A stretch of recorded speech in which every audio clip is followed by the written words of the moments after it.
오늘은 출애굽기 29장 35절에서 37절까지의 말씀인데요. 제단을 거룩하게 하라라는 제목으로 같이 함께 말씀을 나누겠습니다. 오늘 본문 말씀은 이제 위임식 규례의 마지막 설명이 되는데요. 근데 오늘 본문 말씀을 보면 이 제사장 위임식이 단지 그냥 아론과 그의 아들들만 어떤 대제사장과 제사장의 직분을 이행할 수 있도록 그들에게 권한을 부여하는 의식이 아니라는 것을 알 수 있습니다.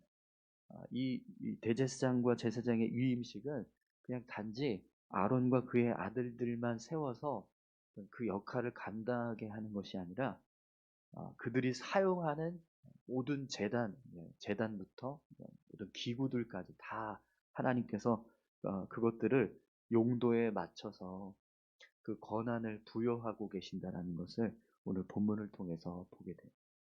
특별히 오늘 이제 말씀에서는 하나님께서 제단을 거룩하게 하라라고 하는 말씀을 하십니다.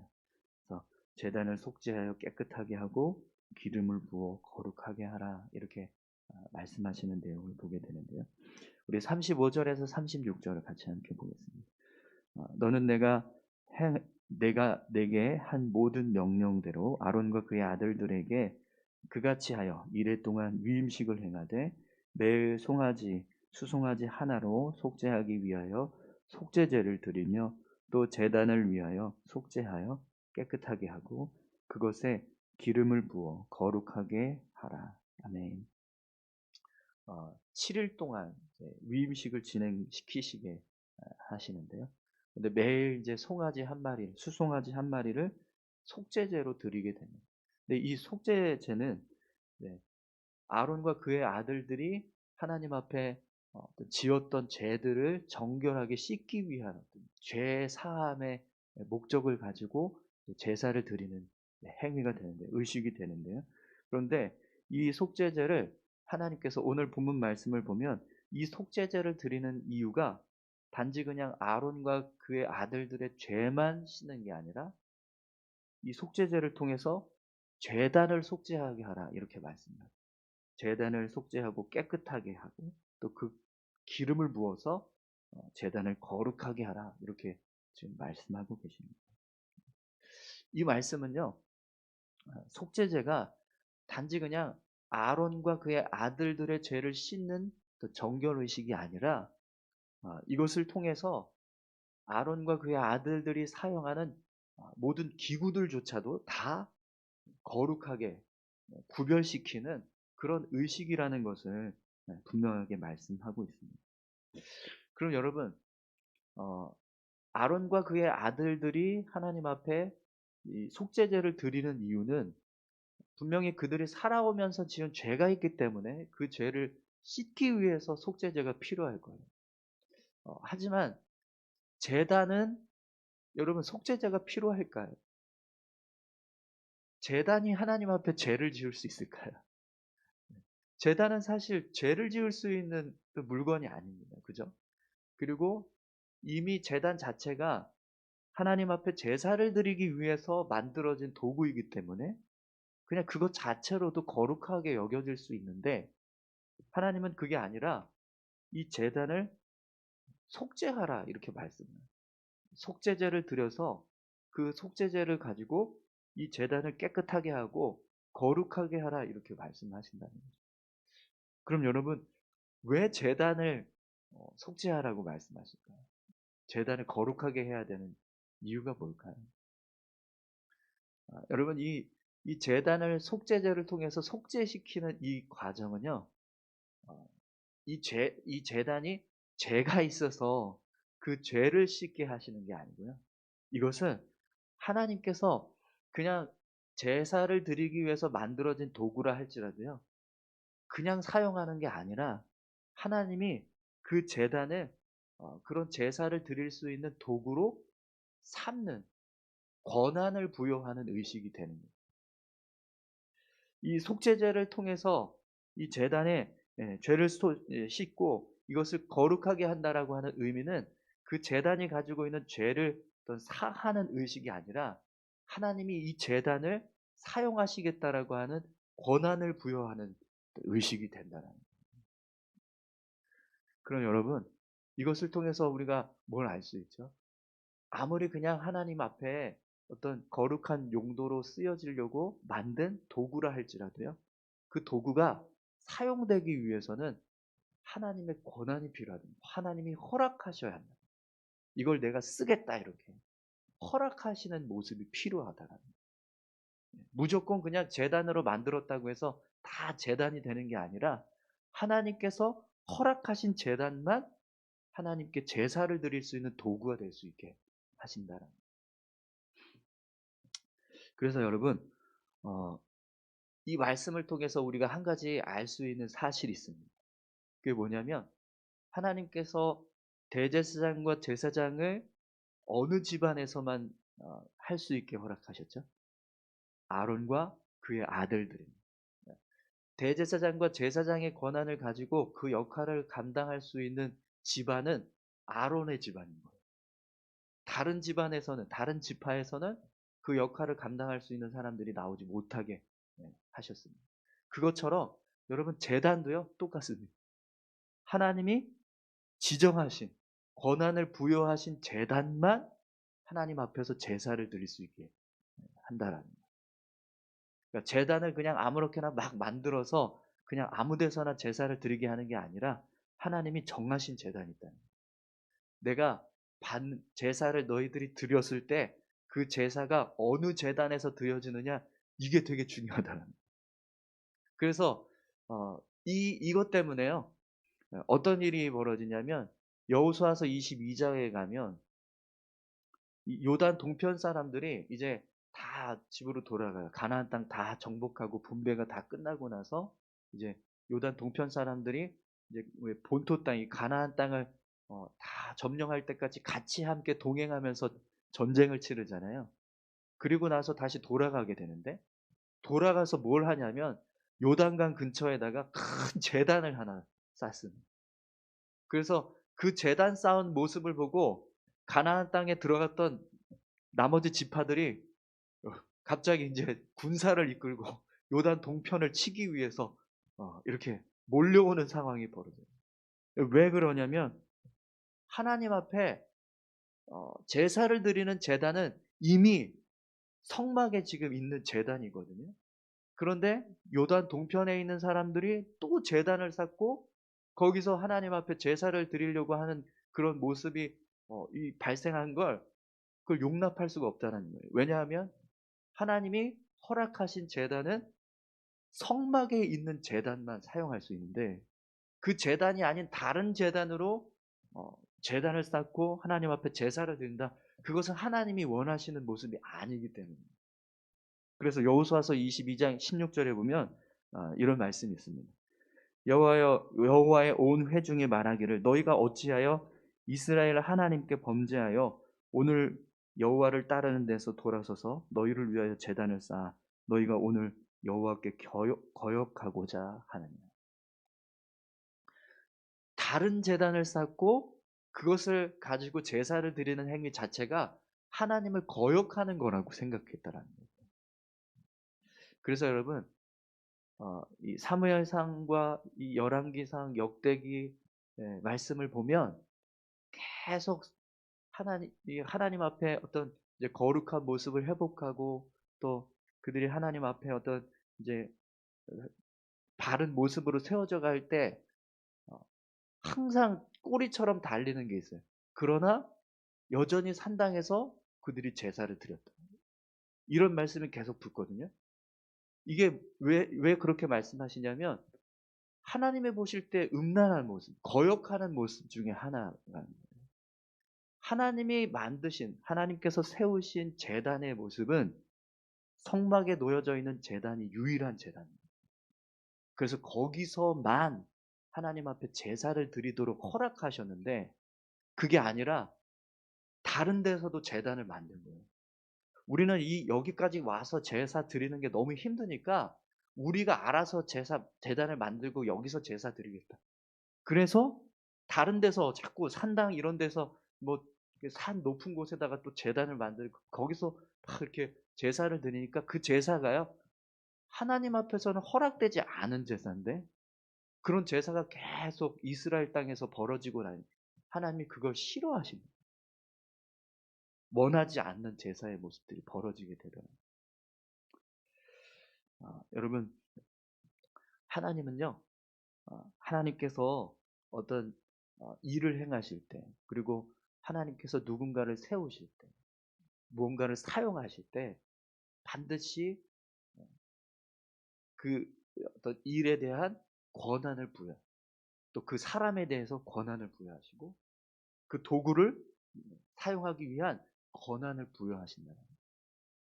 하나님께서 정하신 그 뜻을 따라서 우리가 하나님 앞으로 나아가는 모습들이 필요하다라는 거예요. 물론 이제 이 여호수아서 사건에서는 이제 이 제단이 그냥 하나님을 우리가 더 잘 섬기기 위해서 상징적으로 제단을 쌓았다라고 그렇게 설득을 해요. 그래서 이제 아무 일 없이 이스라엘 백성들이 돌아가는 그런 일들이 있었는데 그만큼 위임식을 통해서 거룩하게 구별된 제단은요, 아주 특별한 제단이에요.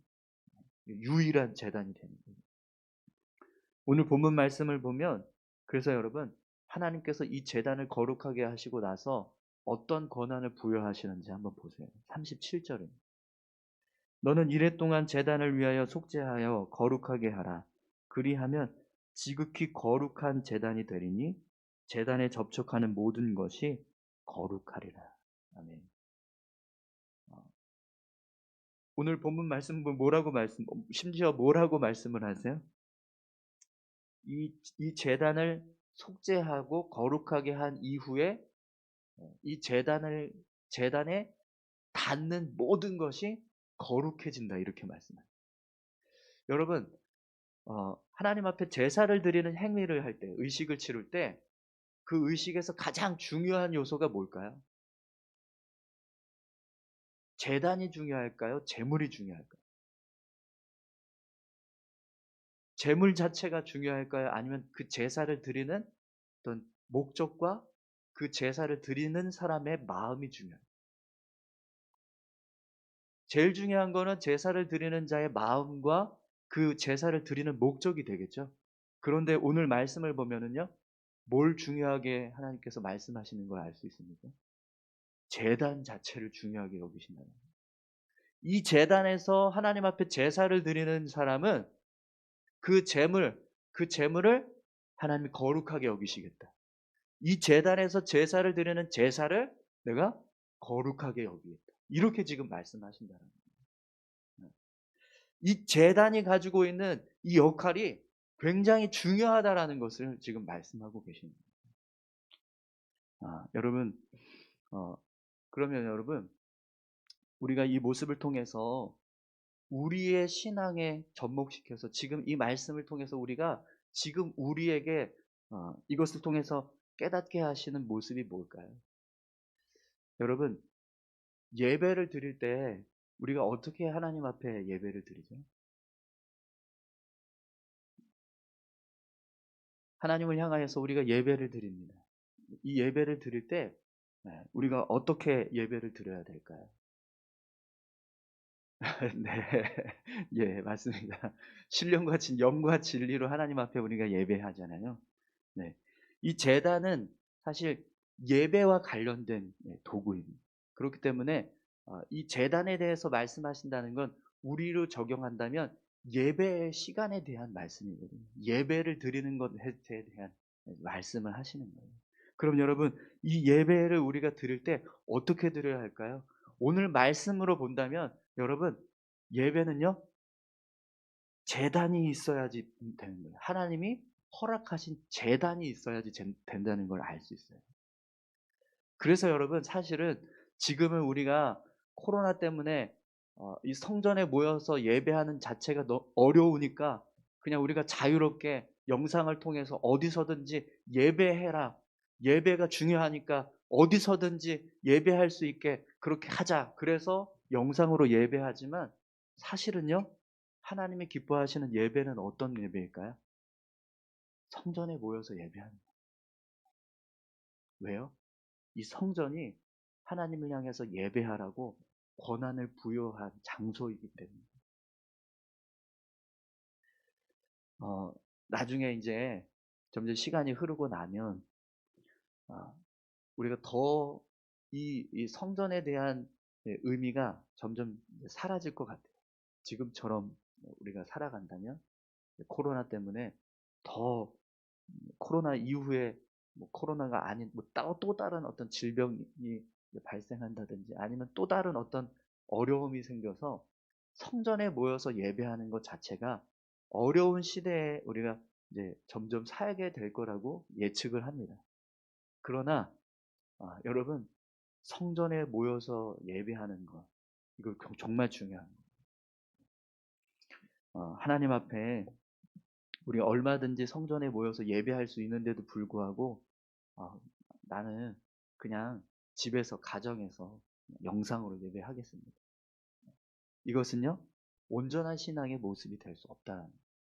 물론 지금처럼 막 코로나가 막 창궐해서 우리가 도저히 모여서 예배할 수 없기 때문에 어쩔 수 없이 영상으로 예배를 하고 있지만 그게 아닌데도 불구하고 성전에 모여서 예배하는 거에 대해서 중요하게 생각하지 않고 그냥 나는 아무 데서나 그냥 예배하면 되지 예배가 중요하니까 그래서 아무 데서나 예배하겠다 이렇게 신앙생활 한다면 그건 잘못된 신앙의 모습이라는 거예요.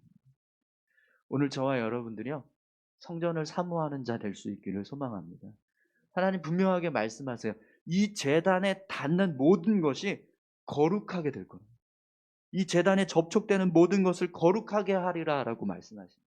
하나님께서 오늘 이 성전에서 예배하는 모든 예배의 시간들을 하나님 거룩하게 여기실 줄 믿습니다. 네. 뿐만 아니라 여러분 우리가 예배 드릴 때 어떤 마음으로 예배 드려야 될까요? 네. 아까도 말씀드렸지만 사실은 이제 이 제단에서 예배를 드릴 때 예배의 가장 중요한 부분은 제물과 또 그 제물을 드리는 사람의 마음과 목적이에요. 그것처럼 우리가 하나님 앞에 예배할 때도 똑같습니다. 우리의 마음이 어떤 마음으로 하나님 앞에 나아가고 어떻게 하나님을 향해서 예배하느냐 그게 너무 중요하다라는 거예요. 그냥 성전 뜰만 밟고 돌아갈 거냐 아니면 그 성전에서 임재하신 하나님을 만나고 돌아갈 거냐 어떤 게 더 중요할까요? 어떤 게 우리에게 더 유익이 될까요? 성전 뜰만 밟고 돌아가는 게 우리에게 유익이 될까요? 아니면 성전에 임하신 하나님을 만나고 돌아가는 것이 우리에게 유익이 될까요? 네. 당연히 성전에 임재하신 하나님을 만나고 돌아가는 게 우리에게 유익이 되지 않겠습니까? 그럼 여러분 우리가 성전 뜰만 밟고 돌아가지 않으려면 어떻게 해야 될까요? 네. 그래서 아까 우리 말씀하셨지만 영과 진리로 예배하는 것이 필요합니다. 여러분 예배는요 하나님께서 특별하게 우리에게 주신 하나님을 만날 수 있는 시간입니다. 마태복음 18장 20절에 보면 예수님 우리에게 이렇게 말씀하셨어요. 두세 사람이 내 이름으로 모인 곳에 나도 그들 중에 함께 있는. 두세 사람이 모이는 곳이 어딜까요? 예배하는 곳입니다. 예배하는. 주님의 이름으로 모여서 예배하는 곳. 그곳에 함께 하신다라고 말씀해요. 그렇기 때문에 오늘 이 시간도요 하나님은 우리와 함께 하실 줄 믿습니다. 네. 우리가 어떤 모양으로라도 주님을 위해서 모여서 예배하는 그 시간에는요 하나님이 그곳에 함께 하신다라고 분명하게 말씀하십니다. 그렇기 때문에 하나님이 함께 하시는 그곳에서 우리가 예배할 때 어떤 마음으로 예배드려야 할까요? 영과 진리로 내 심령을 다해서 또 온 마음을 다해서 진실한 마음을 다해서 주님을 예배하고 경배하는 모습이 우리에게 필요한 거죠. 오늘 저와 여러분들이 예배를 정말 중요하게 생각할 수 있기를 소망합니다. 제단이 거룩하게 하게 하셔서 그 제단에 접촉되는 모든 것을 거룩하게 하신다고 말씀하시는 것처럼 예배도 똑같습니다. 예배는요 우리를 거룩하게 하는 시간, 우리를 변화시키는 시간, 하나님을 만나게 하시고 또 하나님과 교제함을 통해서 우리의 심정을 변화시키는 시간이 바로 예배 시간입니다. 오늘 저와 여러분들이 예배를 사모하는 자 다 되시기를 바랍니다. 또 예배 드릴 때 그냥 예배를 드리는 게 아니라 정말 잘 드리기 위해서 온 힘을 다해서 힘쓰는 그런 거룩한 예배자들이 다 되시기를 바랍니다. 우리 다 같이 함께 이 시간 기도하겠습니다. 함께 기도하실 때 하나님, 우리가 예배를 정말 사모하고 또 예배에 힘쓰는 그런 귀한 삶 살아갈 수 있게 도와주십시오. 우리 이렇게 같이 함께 기도하겠습니다. 하나님 아버지, 감사합니다. 우리의 삶을 주장하여 주시고 우리를 인도하여 주심을 감사합니다. 하나님, 우리가 하나님을 만나서